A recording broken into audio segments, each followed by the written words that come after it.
지금 우리는 믿음이란 무엇이며 우리는 무엇을 믿는가 하는 일들을 함께 생각하는 가운데 있습니다.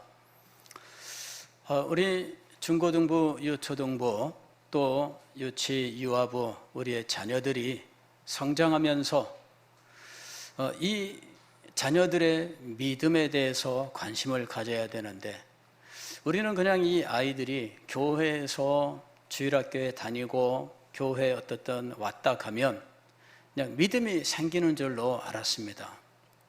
그러나 그렇지 않습니다. 아이들에게 믿어야 할 것을 제대로 가르쳐주고, 그리고 믿음이 얼마나 중요한지, 이것이 우리의 인생에서 필수적이라고 하는 사실을 강조하고, 이 아이들의 마음에 믿음이 있는지 없는지를 확인하고 위에서 기도하며 투쟁을 해야만 된다는 사실, 그리고 중고등부 시절까지 뜨거운 마음을 가졌다 할지라도 그 이후에 돌봄이 없으면 우리의 자녀들은 청년 시절과 또 직장 생활, 그리고 가정 생활을 하는 동안에 그야말로 불신자와 똑같은 상황으로 되돌아가 버리고 말 수 있다라고 하는 이런 사실을 우리가 분명히 알고, 이 믿음을 갖게 하는 일, 그리고 믿음의 삶을 잘 돌보아주고 인도해주는 일들을 힘써야 된다 하는 것입니다. 그래서 지금 믿는 도리에 대하여 함께 생각을 하고자 한 겁니다. 우리의 자녀들에게 우리는 무엇을 믿는지에 대해서 명확하게 알려주지 않았던 이런 문제가 있었던 겁니다. 그리고 그것을 왜 믿어야 하는지에 대해서 구체적으로 말씀을 하고 있지 못했던 거예요. 그동안에 수년 동안 교회 다니면서 주워 들었던 이런 것들은 있지만, 그러나 들었던 그런 모든 것들이 그의 마음속에 자리 잡고 그것이 그 사람의 인생과 그의 영원한 운명을 결정하는 역할을 하지 못했다라는 것입니다. 이것은 정말 큰 비극입니다. 그래서 오늘 우리는 이 메시지를 통해서 우리의 자녀들에게 믿음이 바로 잡히고 믿음의 내용을 분명히 하고 확실한 믿음의 사람이 될 수 있도록 기도할 수 있어야 되겠습니다. 그리고 오늘 예배에 참석한 우리 자녀들은 말씀에 귀를 기울이십시오. 그래서 여러분이 진정으로 믿음의 사람이 될 수 있기를 바랍니다. 하나님께서 여러분을 축복하십니다. 여러분에게 하나님은 복을 주십니다. 그러나 믿음이 없이는 이 복을 받을 수가 없어요. 여러분, 믿음이 있어야만 이 복을 받는 거예요. 과거에 제가 국민학교 다닐 때 참 학교에서 옥수수빵을 줬어요. 이렇게 옥수수빵 그걸 주는데 우리 선생님이요, 그냥 빵을 그냥 받아가게 안 하고 꼭 빵주머니에다가 받아가게 하더라고. 빵주머니 가지고 와서 그 아구를 딱 벌려요. 그러면 거기다가 빵을 한 개 이렇게 넣어주는 거예요. 아침에 학교 오면 선생님이 빵을 나눠줘요. 그때는 무료로 학교에서 빵을 줬어요. 근데 제가 어느 날 빵주머니를 안 가져간 거 있죠. 선생님이 빵을 줄까요? 안 줄까요? 안 주지요. 그래서 제가 꾀를 냈는데, 신발, 주머니, 옛날 학교는 복도로 돼 있잖아요. 마룻바닥. 이래가지고 신발 주머니에서 신을 딱 꺼내고 신발 주머니를 들고 나가서 빵을 받았어요. 그 빵이 맛있었을까요? 맛이 없었을까요? 맛있었습니다.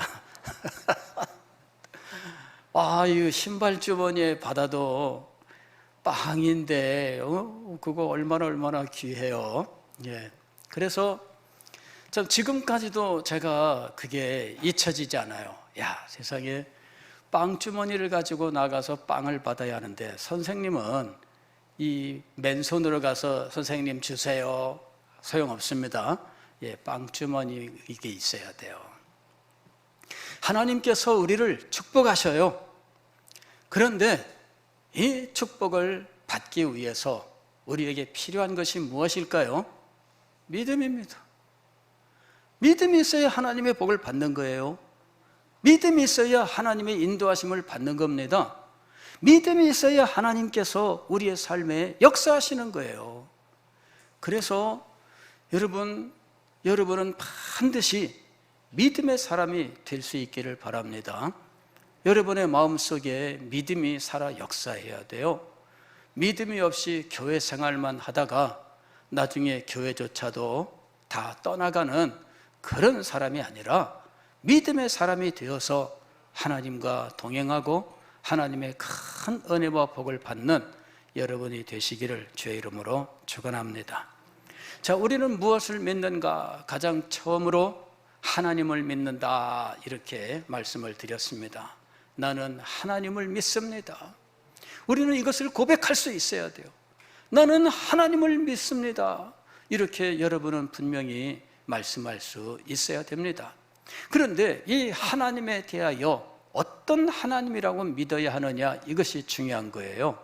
그래서 나는 창조의 하나님을 믿습니다, 이렇게 두 번째로 하나님께 대한 고백을 했던 것입니다. 그리고 세 번째로 우리가 생각했었던 것은 나는 언약의 하나님을 믿습니다 라는 것이었습니다. 나는 하나님을 믿습니다. 나는 창조의 하나님을 믿습니다. 나는 언약의 하나님을 믿습니다. 그리고 이 언약을 알아야, 그래야 비로소 예수 그리스도의 십자가와 하나님의 구원을 바로 이해할 수 있게 되는 거예요. 언약을 모르면 이 일을 정당하게 이해할 수가 없어요. 그래서 언약의 하나님을 믿되 하나님이 우리와 맺으신 언약은 어떤 것이 있으며 하나님과 맺은 언약에서 도대체 무슨 일이 발생했는지 우리가 알아야 하는 것이죠. 우리가 하나님께서 우리와 언약을 맺으셨다고 하는 것은 하나님께서 우리를 인격적인 존재로 창조하시고 인격적인 존재로 대우하신다는 것을 의미한다고 말씀을 드렸습니다. 하나님께서 우리를 정당한 교제 대상으로 삼으신 거예요. 그래서 하나님께서 우리에게 언약을 주셨고 그 언약을 우리가 이해하고 우리의 마음으로 진정으로 동의하면서 언약을 지키는 삶을 살게 하셨던 것이요, 하나님께서 우리와 언약을 맺으셨다는 것은 우리를 존엄한 존재로 삼으셨다는 것을 의미합니다. 단지 우리를 피조물 가운데 어떤 개나 돼지나 혹은 짐승들 같은 존재로 여기지 아니하시고 하나님의 뜻을 이해하고 하나님의 뜻을 마음에 새기고 기쁨으로 하나님의 뜻에 동참할 수 있는 존재로 삼으셨다는 것, 바로 이것이 언약의 의미인 것입니다. 그리고 이 언약을 하나님의 이름을 걸고, 즉 하나님의 영광을 걸고 지키시기로 맹세하셨던 거예요. 그래서 이 언약을 때로는 하나님의 맹세, 이렇게 이야기를 하는 것입니다. 자, 그런데 우리 인간과 맺은 하나님의 언약은 아주 많습니다. 그런데 그 중에 가장 처음의 것이 가장 중요한 거예요. 이 처음의 것이 출발이기도 하면서 오늘 우리 인간의 모든 존재를 설명해 주는 것이기 때문에 이 처음의 언약을 이해하는 것이 정말 중요한 겁니다. 이 처음 언약을 우리는 행위 언약, 이렇게 이야기를 합니다. 행위 언약, 이것은 무엇이냐면은 오늘 우리가 읽은 창세기 2장 15절로 17절까지의 말씀을 이야기하는 거예요. 여기 보면 하나님께서 이 세상을 창조하시고 창조하신 이 지구의 어느 한 곳에 에덴 동산을 창설하시고 그 에덴 동산에 아담과 하와를 두셨다라고 말씀하고 있습니다. 지금 하나님이 창조하신 이 세계는 아직은 인간이 살아가기에는 너무 위험한 상황입니다. 막 창조된 이 지구는 인간이 거주하기에는 여러 가지로 불리한 이런 일들이 있는 상황입니다. 그래서 하나님께서는 에덴 동산을 창설하셔서 인간이 살기에 적합하도록 하셨어요.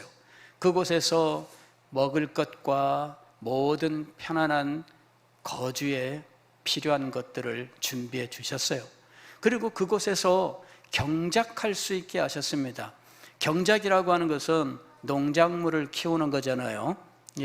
그런데 이게 왜 중요한 것이냐 하면 하나님께서 인간을 창조하실 때 목적이 있습니다. 너가 땅과 하늘과 바다에 있는 모든 것을 다스려라 하고 말씀하셨거든요. 그래서 생육하고 번성하여 땅에 충만하되 땅에 있는 것들과 하늘에 있는 것들과 바다에 있는 것들을 다스려라, 정복하라 하고 말씀하셨어요.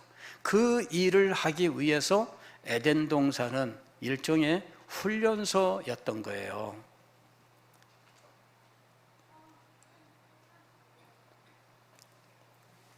인간은 에덴 동산에서 농사 짓는 것을 훈련하고 그래서 농사를 잘 지을 수 있도록 해야 되는 거였습니다. 여러분, 그런 거 있잖아요. 어떤 분들은 도시에 살다가 농촌에 가서 살고 싶다 해가지고 귀농하는 사람들이 있고요, 어촌에 가서 살고 싶다 귀어하는 사람들이 있습니다. 근데 그곳에 가서 어떻게 살 것이냐, 뭐 나이 들어서 그냥 그곳에 집만 마련해 가는 사람은 그냥 은퇴 후에 여유 있는 삶을 살자, 거기서 그냥 아무것도 하지 않아요. 그러나 그거는 진정한 의미의 귀농은 아니죠. 그곳에 가서 그곳에서 농사를 짓거나 고기잡이를 하면서 그것으로 먹고 살 수 있어야 돼요. 그래서 젊은 사람들이 귀농하는 경우들이 있는데 이런 분들은 농촌으로 가기 위해서 미리 훈련을 합니다. 그런 분들을 훈련시켜주는 훈련소가 있어요. 이게 얼마나 중요하냐면요, 그냥 농촌에 가서 씨 뿌린다고 이게 무조건 나는 게 아닙니다. 이게 씨를 뿌릴 때에 이 시간 날짜가 있어요. 언제부터 언제까지 무슨 씨는 언제 뿌려야 되고 무슨 씨는 언제 뿌려야 되고 씨를 뿌릴 때는 어떻게 만들어 놔야 되고, 이런 모든 것들이 굉장히 복잡합니다. 그래서 이런 걸 다 알고 실습을 하고 해야지만 가서 겨우 해볼 수 있는 거예요. 안 그러면은 몇 년을 해도 실패합니다. 하다못해 제가 이 화단의 꽃을 갖고 보니까 이것도요, 화단 만드는데 한 5년 걸려요. 한 5년 걸려야 모양이 나와요. 지금 우리가 리모델링 하면서 화단이 많이 지금 늘어나기도 하고 또 나무를 빼고 해서 현재 모양이 제대로 잡혀 있지 않아요. 이 화단을 만드는 게 지금 굉장히 힘들고 어려운 과제입니다.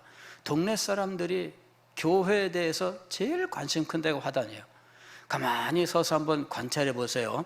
지나가는 분들이 교회를 보고 가는지 화단 앞에 가서 꽃을 보고 가는지를 보세요. 10명 중에 8명은 꽃을 보고 갑니다. 지금 이 교회가 동네 사람들과 접점을 만들기 위해서 이 화단의 역할이 아주 중요한데, 여기 앞에 우리 수국이 있잖아요. 저 수국만 해도 제대로 꽃을 보기까지 5년 걸렸어요. 처음에 꽃을 사다 놓고 조그만 이 화분에 있는 걸 갖다 심었는데 이미 꽃이 있는 걸 갖다가 심었어요. 그 해에는 이 업자가 만들어 놓은, 조경업자가 만들어 놓은 꽃을 우리가 봤어요. 근데 이게 여름 동안에 자랐는데 그만 관리를 못하는 분이 그냥 싹둑싹둑 잘라버렸어요. 다음 해에 꽃이 안 나왔어요. 그리고 2년 후에 겨우 꽃이 나온 거예요. 그랬더니 이번에도 꽃이 나온 다음에 또 싹둑싹둑 잘랐어요. 그래서 제가 수국을 찾아보니까 자르는 게 아니더라고. 자르려면 이게 자르는 시기가 있어요. 꽃눈이 나오기 이전에 잘라놔야지, 꽃눈이 나온 다음에 자르면 꽃이 없어요. 그래서 이것도 자르는 시기가 있습니다. 아무 때나 자르는 게 아니고 시기 전에 잘라서 옮기면, 땅에 꽂으면 이게 또 신기하게 나요. 근데 꽃눈이 나기 전에 해야 돼요. 꽃눈이 난 다음에 잘라버리면 꽃을 못 봐요. 그런 걸 알고 나서 5년 만에 수국꽃이 활짝 폈는데 온 동네 사람들이 이 꽃을 사랑하고 아꼈어요. 여러분, 이 꽃 하나만 해도 제대로 우리가 보기 위해서는 많은 시간이 걸린다고 하는 거죠. 그런데 여러분, 지구를 경작하는 일을 생각해 보세요. 몇 명의 사람이 지구를 경작한다고 생각해 보십시오. 그거는 불가능한 일입니다. 하나님께서 땅에 양육하고 땅에 충만하게 되기까지 그들을 훈련시키시고 보내시고 이런 일들을 위하여 에덴 동산을 만드신 거예요. 에덴 동산은 아무 일도 하지 않고 과일이나 따먹고 펑펑 놀자 이런 데가 아닙니다. 그것은 하나님께서 주신 사명을 감당하기 위해서 훈련받고 준비하는 곳이었어요. 그런데 이러한 준비 가운데 가장 중요한 것이 무엇이었느냐 하면 여기 16절에 나오는 말씀입니다.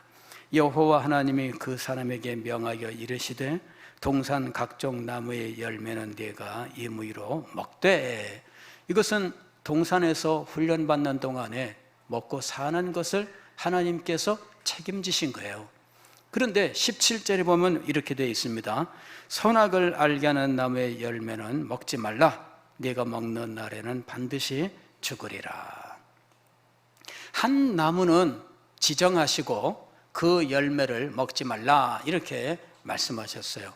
우리는 흔히 이것을 선악과라고 부릅니다. 선악을 알게 하는 나무, 요거를 줄여서 선악과, 나무의 열매까지를 줄여서 세 글자로 그냥 흔히 선악과 이렇게 부릅니다. 요 17절의 이 부분이 우리가 말하는 행위 언약이에요. 성경을 읽는 분들이 오랜 세월 후에 성경이 무엇으로 되어 있는 것을 발견했느냐 하면, 성경은 하나님이 인간과 맺은 계약이구나 라고 하는 사실을 발견하게 되었어요. 성경은 신약과 구약으로 되어 있고요, 구약 성경은 39권의 책으로 되어 있고 신약 성경은 27권의 책으로 되어 있는데, 이 두 부분을 각각 구약과 신약이라고 불렀어요. 그런데 여기서 약이라고 하는 이 부분을 우리가 기억을 해야 돼요. 구약할 때 약, 이게 뭐예요? 약속입니다. 혹은 언약이에요. 언약. 그 다음에 신약할 때 약도 언약 혹은 약속, 이 말과 같은 말이거든요. 이 말을 발견한 것, 이것이 정말 결정적으로 중요한 거예요. 신약, 구약이라고 하는 이 용어, 이것이 신약시대 초대교회 때 이것을 발견하게 됐어요. 그리고 이 명칭을 성경의 명칭으로 붙일 수 있게 되었습니다. 5세기에 이 라틴어 성경에 나왔는데 불가타라고 하는 라틴어 성경이 나왔어요. 이 성경에다가 이름을 붙였는데 거기에다가 구약과 신약이라고 하는 명칭을 붙인 거예요. 알테스 테스타멘텀, 노붐 테스타멘텀 이렇게 해갖고 명칭을 붙였는데, 이 테스타멘텀이라고 하는 이 라틴어가 바로 언약이란 말이에요. 그래서 옛 언약과 새 언약이라고 하는 명칭을 성경에 정식으로 붙여준 거예요, 이름을. 그 이전에는 이런 이름이 없었어요. 근데 왜 성경에다가 옛 언약, 새 언약이라고 하는 이름을 붙였을까요? 성경 말씀 자체가 하나님의 언약이다라고 하는 사실을 발견했기 때문이에요. 성경을 읽고 가르치다 보니까 성경은 하나님의 언약에 대한 책이구나 하는 사실을 알게 된 거예요. 그래서 구약 성경은 구약이라는 이름을 붙였고 신약 성경에는 신약이라고 하는 이름을 붙였습니다. 그리고 이 개약이라고 하는 것을 가지고 성경을 연구하기 시작을 한 거예요. 그랬더니 성경의 말씀들이 개약서 원본으로 들어가 있는 것이 아니라 개약서의 내용 중에 어떤 부분들이 들어가고 있더라 하는 것을 알게 된 거예요. 개약서 구조가 있습니다. 그 개약서의 구조에 따라서 그 중에 어떤 문장들이 성경 속에서 어떤 사건과 연결되어 등장한다라고 하는 사실을 알게 되고, 그로 인하여 성경 전부를 연구하니까 원래의 개약서의 내용들을 이제 복원할 수 있게 된 거예요. 창세기 2장 17절에 나오는 이 부분은 하나님께서 처음에 주셨던 이 첫 번째 계약, 즉 이것을 우리는 행위 언약이라고 부르는데, 이 행위 언약 가운데 일부분이었어요. 전부가 아니라 일부분입니다. 그런데 이 일부분을 가지고 성경 전체를 연구해 보니까 전체의 계약서의 내용을 짐작할 수 있게 되었다라는 것입니다. 전체 계약의 내용은 무엇이냐면, 하나님께서 창조하시고 에덴 동산에 두신 인간이 이 세상을 정복하고 다스리고 그러면서 경작하여 문화를 건설하게 되는데, 하나님은 이 인간에게 영원한 축복을 주시기를 원하셨던 거예요. 그래서 영원한 축복의 약속을 행위 언약에 담아 놓으셨더라 하는 것이었습니다. 알고 보니까 행위 언약은 하나님께서 창조하신 인간에게 영원한 축복을 주시기로 작정하시고 그것을 약속하신 것이었어요. 하나님이 작정하신 영원한 축복은 영생이라고 부르는 거예요. 영생. 이 영생은 우리가 예수 그리스도를 믿고 얻게 되는 영생입니다. 이것은 영광의 생명입니다. 단지 오래 사는 것을 말하는 것이 아니에요. 단지 오래 사는 것은, 여러분 지옥에서도 오래 살잖아요. 그럼 지옥에서도 오래 사니까 영생일까요? 그렇지 않죠. 지옥에서는 고통당할 뿐이지 그런 것을 영생이라고 말할 수 없죠. 영생은 하나님과 기쁨의 교제를 나누면서 하나님의 사랑을 한량없이 받는 복된 삶을 말하는 거예요. 하나님께서 이 예수 그리스도를 믿는 사람들을 영에게 영생을 주셨습니다. 그리고 그에게 이 영생을 가지고 하나님과 기쁨의 교제를 나누면서 복된 삶을 살아갈 수 있도록 하셨던 거예요. 그런데 예수 그리스도를 믿기 이전에 아담과 하와에게 약속하셨던 것이 바로 그것입니다. 그리고 하나님께서는 그 조건으로서 순종을 요구하셨던 거예요. 이때의 순종은 무엇이냐면은 선악을 알게 하는 나무의 열매를 먹지 말라 하는 것입니다. 선악을 알게 하는 나무의 열매를 먹지 말라, 이 말씀에 순종하면 그에게 무엇이 주어진다고요? 영생의 축복이 주어져요. 영광의 상태가 그에게 찾아오게 되는 거죠. 그런데 인간이 그만 순종을 못했어요. 순종하지 못하게 되었기 때문에 결국은 반드시 죽으리라 하신 요 구절이 계약서 전체 내용 중에서 그 구절만 여기 성경에 기록된 거예요. 그러나 성경 전부를 연구하면 그 계약서의 내용들이 여기저기 나타나 있는 것을 알 수가 있어요. 그래서 계약서의 내용을 전체적으로 우리가 복원할 수 있게 된 겁니다. 하나님께서 주신 이 행위 언약은 사실은 순종의 언약이라고 말할 수 있습니다. 우리가 행위라고 이야기하지만 이 행위는 알고 보면 순종이에요. 순종을 조건으로 하여 네가 선악을 알게 하는 나무의 열매를 먹지 말라 하는 이 말씀에 순종한다면 그는 영생을 얻을 것이며 복되고 영광스러운 상태로 가게 될 것입니다. 그러나 순종하지 못한다면 어떤 일이 벌어질까요? 죽음을 맞이하게 되는 거예요. 우리는 이 행위 언약이라고 그럴 때는 굉장히 부정적인 생각을 참 많이 합니다. 왜냐하면 행위 언약 때문에 인간이 불순종하여 하나님의 심판을 받고 저주 가운데 죽음으로 갔기 때문에 이건 부정적인 거예요. 그래서 행위 언약을 부정적으로 생각하는 이러한 어떤 것들이 우리의 마음속에 있어요. 그러나 내용을 알고 보면 그렇지 않습니다. 내용은 무엇이라고요? 축복이에요. 하나님께서 복을 주시기 위해서 언약을 세우신 겁니다.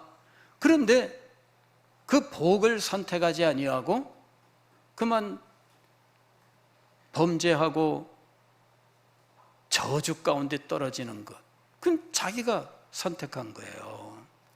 그래 놓고 나중에 원망은 누구에게 할까요? 하나님을 원망하는 거죠. 하나님, 왜 쓸데없이 이런 언약을 가지고 우리를 시험에 들게 하십니까? 이게 쓸데없이, 이게 보통 사람들이 가지는 마음이에요. 그러나 하나님께서는 원래 목적이 무엇이었다고 했습니까? 영생을 주시기로, 영광의 상태로 가게 하시기로 하나님이 뜻하시고 이 언약을 주셨던 것입니다. 이것이 하나님의 축복입니다. 이것이 하나님의 은혜입니다. 행위 언약은 그 기본이 하나님의 은혜예요. 은혜로부터 이 행위 언약이 나온 겁니다. 우리가 명칭을 행위 언약이라고 불렀는데 저는 이 행위 언약이라고 하는 용어도 사실은 이 언약의 내용을 제대로 전달하는데 아쉬움이 있다라는 생각을 늘 합니다. 이게 이 축복의 내용을 다 전달하는데 너무 좀 부족하다. 행위란 말이 우리 교회 역사 속에서 교회사의 어떤 특별한 기간 동안에 인간의 공로로 말미암은이라고 하는 의미를 가지게 되면서 루터의 종교개혁 때 행위, 즉 율법 이런 것들이 인간의 공로, 인간의 자랑 이런 것들로 해석이 되고 또 강조가 되면서 행위라고 하는 것이 굉장히 부정적인 이미지를 갖게 되었어요. 그래서 그 부정적 이미지가 떠올리게 하는 행위 언약이라고 하는 이 용어가 적당한가 하는 것에 대한 의문이 늘 있었습니다. 최근에 제가 이 용어를 순종 언약이라고 하는 것이 차라리 낫겠다 이렇게 생각을 하고 있습니다. 순종의 언약이었습니다. 순종하면 복을 받고 불순종하면 저주를 받는 것이 이 내용으로 되어 있었던 것이지요. 순종하면 받게 될 축복은 영생이었고 불순종하면 받게 될 저주가 영원한 사망이었던 거죠. 이것이 행위 언약이에요. 이 행위 언약, 즉 순종의 언약을 통해서 하나님께서 이 세상에 두신 인간을 하나님을 아는 거룩한 존재로 만드시기를 원하셨다라는 것입니다. 저는 이 선악을 알게 하는 이라고 하는 이 말에 대해서 지금까지 많은 고민을 했어요. 이 과일을 먹으면 선악을 알게 되는가? 즉 선악과라고 하는 것은 어떤 효능을 가지고 있어서 감기약 먹으면은 콧물 나오는 것이 그치는 것처럼 이 선악과를 먹으면 선악을 알게 되는가? 그렇지 않습니다. 그래서 고민을 많이 했어요. 선악을 알게 하는 이라고 하는 이 말이 도대체 무엇을 의미하는 것일까? 고민을 참 많이 했는데 알고 보면 이것이 하나님을 아는 지식과 연결되어 있는 것이었어요. 그런데 사람들은 오해를 하는 거죠. 사실은 사탄도 이 말을 곡해해서 아담과 하와에게 전달합니다. 사탄이 아담과 하와에게 뭐라고 전달하느냐 하면은 이걸 먹으면 하나님과 같아질까 봐, 선악을 아는 일에 하나님과 같아질까 봐 먹지 말라고 한 거다, 이렇게 왜곡시켜요. 그리고 아담과 하와도 그 말을 듣고 선악과를 보니까 과연 그럴 것 같다, 이런 마음이 들었어요. 벌써 처음에 왜곡이 일어난 거예요. 선악을 알게 하는 이것은 무엇일까? 이것은 하나님을 아는 이라는 것입니다. 하나님을 아는. 여러분, 하나님의 말씀에 순종하면 우리에게 일어나는 일이 있습니다. 하나님의 말씀에 순종하면 우리에게 무엇이 일어나느냐 하면 하나님을 아는 일이 일어나요. 이게 무슨 말이냐면 이런 겁니다. 가령 어떤 집사님이 저한테 그렇게 고백했어요. 제가 전도사 시절에, 전사님, 주일 성수하니까 과연 하나님께서 축복하십디다, 그러는 거예요. 그래서 제가 무슨 일이 있었는데요, 이분이 주일날 가게 문을 열었어요. 그리고 부인하고 같이 1부, 2부 예배를 번갈아 다닌 겁니다. 부인이 1부 예배 오면 자기는 그 시간에 가게 지키고, 부인이 예배 끝나고 부리나게 달려오면 그 다음에 자기가 막 달려가서 2부 예배 드리고, 예배 끝나면은 막 가게 달려가서 또 가게를 보고. 그러니까 평소에 봉사, 이건 엄두도 못 내죠. 그냥 교회만 안 빠지고 막 급하게 서로 교대를 다녔던 거예요. 근데 어느 날 이분이 이렇게 살 것이 아니라 주일 성수를 하자. 그리고는 주일날 이제 가게 문을 안 열기로 작정을 한 겁니다. 기도하고, 하나님, 이제부터 제가 주일 성수하겠습니다, 그랬는데, 그때 걱정이 뭐냐면 주일날 매상이 많은데 문을 닫으면 어떻게 될까? 이게 이제 큰 걱정이었어요. 그러나 믿음을 한번 해봅시다. 그리고는 문을 닫았는데 이분이 고백하는 게 그겁니다. 전사님, 놀라지 마세요. 주일날 문을 닫으니까 토요일과 월요일의 매상을 하나님이 채워주셨습니다. 할렐루야. 아니 제 말이 아니라 그분의 고백이에요. 주일날 문을 닫았더니 토요일과 월요일날 매상을 채워주셨습니다. 저는 이제 하나님의 말씀을 믿습니다. 순종은 우리에게 무엇을 가져오느냐면 하나님을 아는 지식과 하나님에 대한 분명한 믿음을 가져오게 되어 있어요. 순종하지 않으면 알 수 없습니다. 순종하지 않으면 하나님께서 그렇게 명령하신 그 뜻을 알 수가 없습니다. 그리고 그 뜻에 나타난 하나님의 성품을 알 수가 없습니다. 순종을 통하여 하나님의 말씀을 배우는 거예요. 순종하지 않는 사람은 하나님의 말씀을 진정으로 배울 수가 없습니다. 우리가 말하는 성경의 지식은 단지 신문에서 볼 수 있는 이런 지식하고 달라요. 혹은 우리가 일반 책에서 보고 상식적으로 알게 되는 지식하고 달라요. 성경의 지식, 하나님을 아는 지식은 하나님과 영적인 교제를 나눈 이 경험적 지식이라고 이야기를 합니다. 경험적 지식을 통해서 우리는 하나님을 체험하는 겁니다. 하나님을 알게 되는 것입니다. 그런데 이 하나님을 경험하기 위하여는 우리에게 무엇이 필요한가? 순종이 필요하다라는 것입니다. 순종 없이는 하나님을 경험할 수 없습니다. 순종 없이는 하나님을 체험할 수 없습니다. 순종하지 않고는 하나님의 영광을 알 수가 없습니다. 순종하지 않고는 하나님의 거룩하심을 알 길이 없습니다. 그래서 지금 아담과 하와는 에덴 동산에서 행위 언약을 통하여 순종을 조건으로 하여 그들에게 주신 이 계명을 순종하면서 하나님을 아는 자리에 나아가야 했다라는 것입니다. 이럴 때 하나님을 아는 지식이 무엇이냐면은 선악을 아는 것이에요. 흔히들은 선악을 우리는 도덕적인 것으로 생각합니다. 착하냐, 착하지 않냐 이렇게 생각해요. 그러나 성경적으로는 선악이라고 하는 것은 하나님을 바라보는 것을 선이라 하고 하나님을 떠나는 것을 악이라고 하는 거예요. 순종을 하면 선을 알게 됩니다.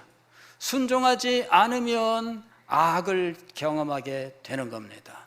그래서 선악을 알게 하는 이라고 하는 것은 바로 하나님을 아느냐 하나님을 거부하느냐의 문제였던 거예요. 여러분, 죄는 무엇입니까? 죄는 인간의 도덕과 관련된 것이 아닙니다.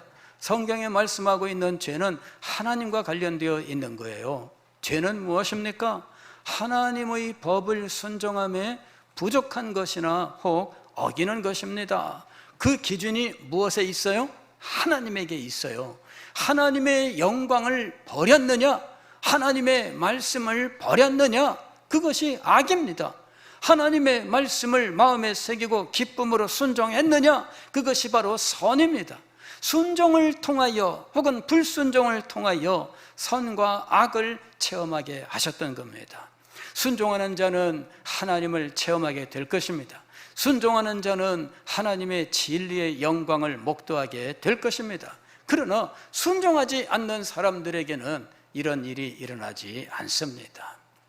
행위 언약은 바로 하나님을 바로 알게 하여 그로 하여금 영생을 영광스러운 축복으로 받게 하시려는 하나님의 거룩한 뜻이 담겨 있는 것이었다는 거지요. 그런데 이러한 하나님의 축복을 인간이 거부했다는 것이 문제입니다. 그리고 이 행위 언약에 대하여 늘 폄훼하고 그리고 부정적인 것으로 말하기 시작한 거예요. 이것은 하나님의 축복이었습니다. 하나님의 말씀을 순종하고 하나님의 뜻을 마음에 새김으로 그는 하나님이 약속하신 영생을 얻고 복되고 거룩한 자리에 들어가게 하신다는 것, 하나님의 거룩한 뜻이 바로 이 행위 언약 계약서 속에 담겨 있었던 거예요. 우리는 성경 전부를 연구하고 그리고 계약의 구조를 자세하게 따져 이 내용들을 자세하게 살펴보니 이것이 원래 하나님의 크신 은혜였다는 사실을 알게 된 것입니다. 하나님께서는 하나님의 형상대로 창조하신 인간이 하나님과 인격적인 교제를 나누도록 말씀으로 역사하셨고 그리고 인간을 복되고 영광스러운 자리로 축복하시기 위하여 행위 언약을 주셨던 것입니다. 이 사실에서 하나님이 우리 인간을 얼마나 사랑하셨는지 그리고 우리 인간에게 얼마나 큰 복과 은혜를 베풀어 주셨는지를 우리가 알게 되는 것입니다. 사랑하는 성도 여러분, 하나님은 우리를 축복하시기 위해서 행위 언약을 우리에게 허락해 주셨던 것입니다. 복되고 영광스러운 자리로 인도하시기 위해서 행위 언약을 주셨던 것입니다. 그런데 이것을 알지 못한 채 그만 하나님께서 주신 이 언약에서 불순종의 자리에 나아가서 그 모든 축복들을 발로 차버리고 저주의 자리로 떨어지고 말았습니다. 바로 이것이 인간의 비극이었던 것입니다. 기도하겠습니다.